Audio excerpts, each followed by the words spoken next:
So next को बुलाने से पहले मैं कुछ लाइनें बोलना चाहूँगी कि पर्वत का सीना सहलाती मध्यम बहती मैं गंगा हूँ, जंगल की उलझन सुलझाती मैं वन देवी मैं सीता हूँ, मैं प्रेम की भाषा सिखलाती मैं कृष्ण दीवानी राधा हूँ, दुष्टों का सत्यानाश करूँ काली हूँ दुर्गा माता हूँ, बुझकर बैठी मैं आग नहीं तीखी जलती चिंगारी हूँ, चेहरे से मीठा राग हूँ मैं, आँखों से लौ हूँ आग हूँ मैं, काली काली इस दुनिया पर एक श्वेत रंग का दाग हूँ मैं, हाथों में पहनी चूड़ी को मंजिल तक लेकर जाना है, इन राहों को दिखलाना है कांटों को ये बतलाना है, तेज हवा के झोंकों से सहमी मेरी परवाज़ नहीं, तेज हवा के झोंकों से सहमी मेरी परवाज़ नहीं, गिरते पड़ते लड़ जाना है, रुक जाना मुझको रास नहीं, रुक जाना मुझको रास नहीं। तो जोरदार तालियां एक बार हमारी सारी सम्मानित महिलाओं के लिए।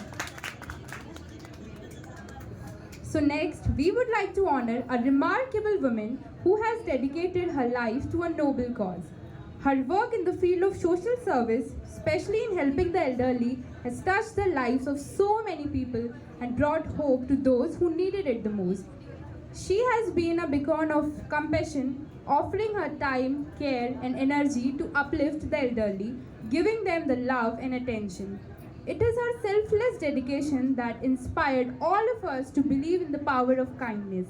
Today, we are privileged to felicitate with a small token of appreciation, a memento, a gesture of gratitude for her outstanding contribution to the society. So please welcome Yogita Manola ma'am on the stage. A big clapping for her.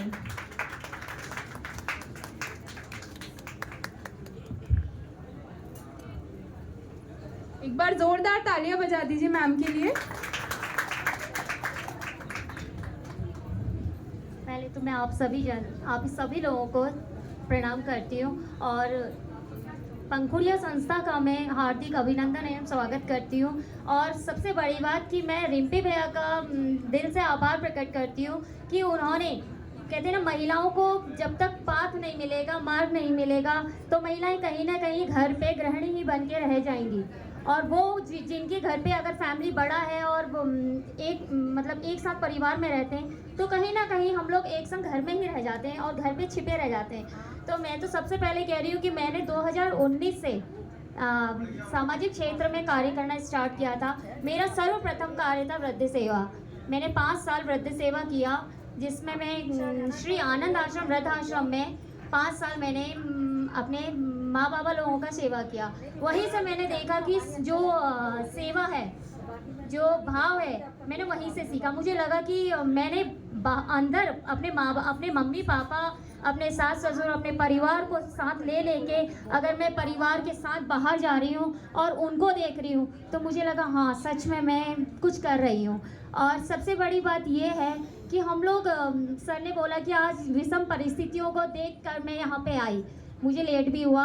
सबसे बड़ा reason है, अगर हम लोग मातृ शक्ति, अगर कहते हैं महिला नौ दुर्गा हैं, 9 रूप हैं महिलाओं के, अगर हम 9 रूपों में प्रखर रहें, खड़े रहें, तो हम नारी शक्ति तब बनते हैं। तो आज कहीं ना कहीं मेरी सासू माता की तबीयत बहुत ज़्यादा ख़राब थी, जिसलिए मैं 3 दिन से मैं वहीं पे जूझ रही हूँ, कभी बेस में, कभी सुशीला तिवारी में। इस समय मेरी सासू माता जो हैं सुशीला तिवारी में एडमिट हैं और उनके लंग्स में पानी भर गया, तो बहुत ही मतलब परेशान हूँ मैं। 2-3 दिन से मैं वहीं पे थी।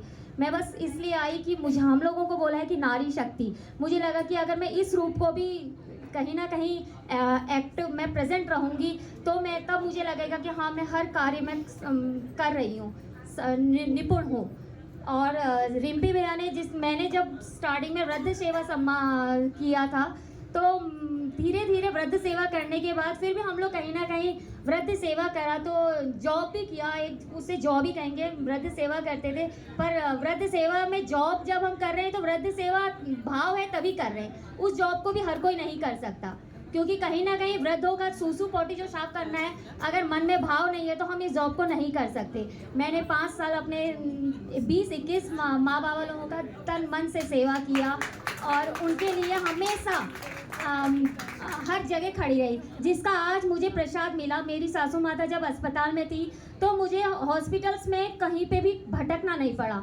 मेरे कर्मों से मुझे वहाँ पे प्रिंसिपल अरुण सर जो हैं उन्होंने मुझे हर एक फैसिलिटी दी और मुझे कहा कि तुम आज तक सबकी सेवा करती आई हो, आज तुम्हारे मम्मी की बात है तो मेरी सही बता रही, वहाँ पे चैरिटी कर दी और मुझसे एक भी पैसा नहीं लिया गया। मुझे लगा सच में आज मैंने जो बोया वो काट रही हूँ। तो सर्वप्रथम अच्छा बोएंगे तो अच्छा काटेंगे, अगर हम अच्छा नहीं बोएंगे तो हम नहीं काट सकते। और जब मैंने 2019 में Mrs Kumaon first runner up रही तो उसमें भी सबसे बड़ी बात है कि मुझे मंच में मैं सर्वप्रथम रिम्पी भैया की उसी से आई थी। रिम्पी भैया ने जब हम लोगों ने हमें जॉब करते थे तो खाली एक ये था कि मुझे मिस एंड मिसेस कुमाऊं में पार्टिसिपेट करना है और वहाँ पे जॉब भी थी, वो भी देखना था। पर सर ने कहा आप कीजिए और पंखुड़िया संस्था ने मुझे पंख दिए। तब से मुझे लगा, जब मैं उस दिन फर्स्ट टाइम मंच में आई और मंच में खड़े होकर फर्स्ट टाइम बोला तो मुझे ऐसा लगा कि सच में कुछ मिल गया। तो पंखुड़िया संस्था जो नव ज्योति नारी सम्मान समारोह कर रही है, मुझे लगता है रिम्पी भैया ने मेरी जैसी कई महिलाओं को, कई मातृशक्तियों को मंच दिया होगा और उनको आगे बढ़ाने के लिए हमेशा हाथ उनका थामा होगा। मुझे तो इन्होंने मतलब जब मैं वहाँ पे खड़ी हुई मंच में जब मैं बोलने लगी तो मुझे पहला मंच रिम्पी भैया के उससे मिला और मैं रिम्पी भैया सच में आपका दिल से आपको प्रणाम करती हूँ। आप मेरे बड़े भाई हैं, मुझे बहुत अच्छा लगा कि कोई अपना बड़ा भाई मार्गदर्शक बन जाए ना। फिर उसके बाद रिम्पी भैया ने मुझसे कहा कि तुम कुछ कर सकते हो। पहला मैं आज बोल रही हूँ, वृद्ध सेवा करने के बाद मैं एक उसी में थी, पर धीरे धीरे रिम्पी भैया ने मुझे फर्स्ट एक पर्सन वो है जिन्होंने मुझसे कहा कि योगिता आप कुछ कर सकते हो, आप करो।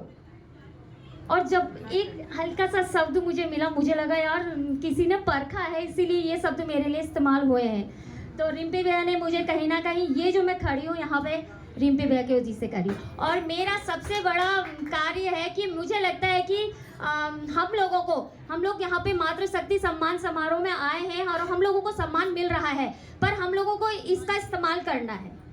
हम लोग यहाँ पे सम्मान ले रहे हैं और कहीं पे भी हमारे संग कुछ भी होता है कहीं ना कहीं हम शांत बैठ जाते हैं। हम यहाँ तो नारी शक्ति बन के सम्मान लेने आ गए, पर वहाँ पे हम लोग सोचते हैं क्या समाज हमें क्या कहेगा, हम क्या करेंगे, क्या चार लोग हमें अच्छा बोलेंगे।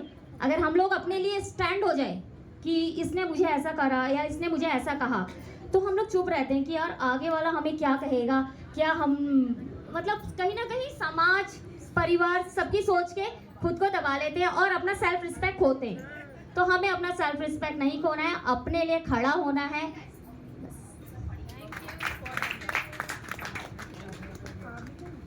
मैं अपने टीम मेंबर्स से रिक्वेस्ट करूंगी कि मैम के लिए शॉल और मोमेंटो लेकर स्टेज पर आइए।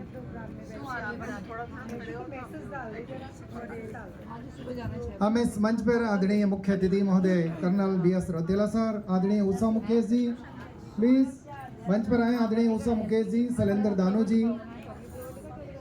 दानो जी प्लीज मंच पर आए। उषा मुकेश जी और खुशबू जायसवाल जी प्लीज। आदरणीय उषा मुकेश जी, खुशबू जायसवाल जी प्लीज मंच पर आए। चंपा त्रिपाठी जी प्लीज आप भी मंच पर आए। चंपा त्रिपाठी जी हमारी समाज सेविका हैं। नागेश दुबे जी कहाँ पर हैं? नागेश जी आइए। दानू जी। और इस टाइम मुझे जो पाथ मेरा मार्गदर्शन कर रही है मेरी विद्या दीदी, सच में वो मुझे हमेशा मार्गदर्शन देती हैं और मुझे सही गलत जो बताती हैं। तो मैं चाहती हूँ कि मुझे उनके द्वारा भी सम्मान दिया जाए, उन्हें मंच में बुला दिया जाए। घर में जो कार आनी थी ना मीना की, वो आ गई, उसको कहीं रखवा दो। वैशु को कॉल करके या मैसेज कर लो। हमारे बीच में हैं आदरणीय उषा मुकेश जी, प्लीज आप लोग अपना अपना स्थान ग्रहण कर लें, बैठ जाएंगे प्लीज आप लोग। आदरणीय उषा मुकेश जी मंच पर हैं। आदरणीय विद्या मैतोलिया मैम, देखिए हमारी तीलू रौतेली अवार्डी, न जाने कितने अवार्ड लिए हैं। नारी शक्ति का सशक्त उदाहरण है विद्या मैम, विद्या की देवी के रूप में आज धरती पर अवतरित हैं। तो आपका धन्यवाद है योगिता मैम, आपने बहुत अच्छे कार्य किए। योगिता मैम ने केवल वृद्धों की सेवा नहीं करी है, चाहे धरना प्रदर्शन हो, आंदोलन हो या कहीं पर कोई बात उठानी हो, सारे काम कर लिए। तो एक बार जोरदार तालियां योगिता मैम के लिए प्लीज। बहुत बहुत धन्यवाद आप सभी का। तो आप सभी लोगों से मेरा निवेदन है, प्लीज़ मैम बैठ जाइए थोड़ी देर, बस थोड़ी देर और है। तो आपका बहुत बहुत धन्यवाद, थैंक यू। मैं अब आदरणीय शैलेंद्र दानू जी कहाँ गए? आपका समाज सेवा, हाँ समाज सेवा बहुत सारी वीडियो जैसे फोन आते हैं, मैं प्रशांत जी लड़ाई